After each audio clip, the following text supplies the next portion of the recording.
Hi, it's Coach C with Mentally Real. I want to unpack my favorite DBT skill for you today. It's called turning the mind.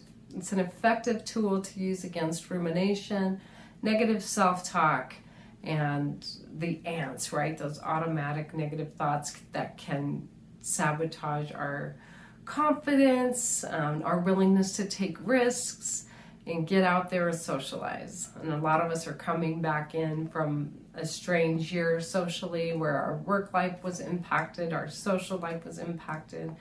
We may be feeling a little bit of overwhelm and things about rejoining the typical workday. And if you're a little apprehensive about rejoining the scene and you're noticing that you have this harsh inner critic beating you up as you try to reintegrate into society, then maybe you need to practice the DBT skill called turning the mind.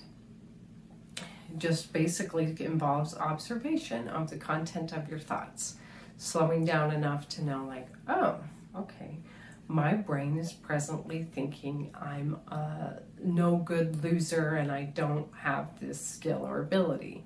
So you notice where that road heads, and then you pull yourself back and choose a new thought, and you really have to shift the direction away from that.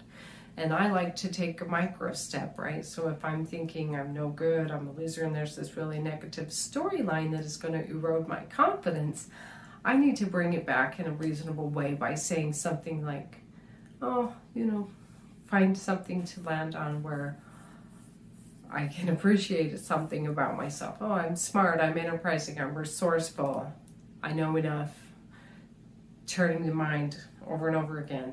And these neural pathways in our brain are like electrical things. They wire deeply, and it takes concerted effort over time to defeat the automatic negative thoughts, to get out of rumination, and DBT skills are just one way to kind of tackle that beast.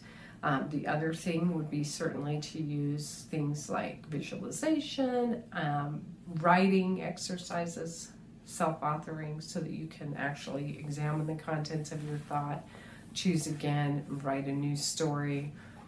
I explore a lot of this with my clients in one-on-one coaching sessions, but I just wanted to give you kind of a visual. So if you start going down a negative road, the one that produces anxiety and the one that is belittling you and it's critical inner voice causing you some snags, pull back from it, view yourself at a crossroads, at an intersection, and pick a thought that is a degree kinder. And keep doing it over and over again. And then eventually these kinder thoughts are going to become the new baseline, and you will displace over time a barrage of automatic negative thoughts or ants that have become entrenched in your beautiful but plastic brain. Remember, it is a beautiful and plastic brain, which means you don't have to suffer under the slaying of your inner critic for long.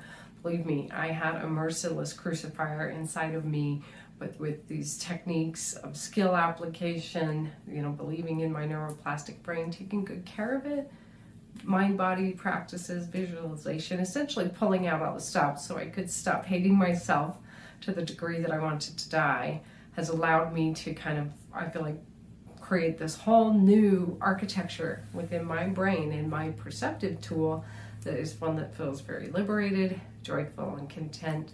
And yeah, I still get a little snag here or there, but I can quickly bounce back because I have some skills to turn to instead of getting caught up in these totally self-defeating cycles. So I hope bringing the skill of turning the mind to you today gives you just a little bit of something in your tool belt to help you have a little leverage over those nasty ants.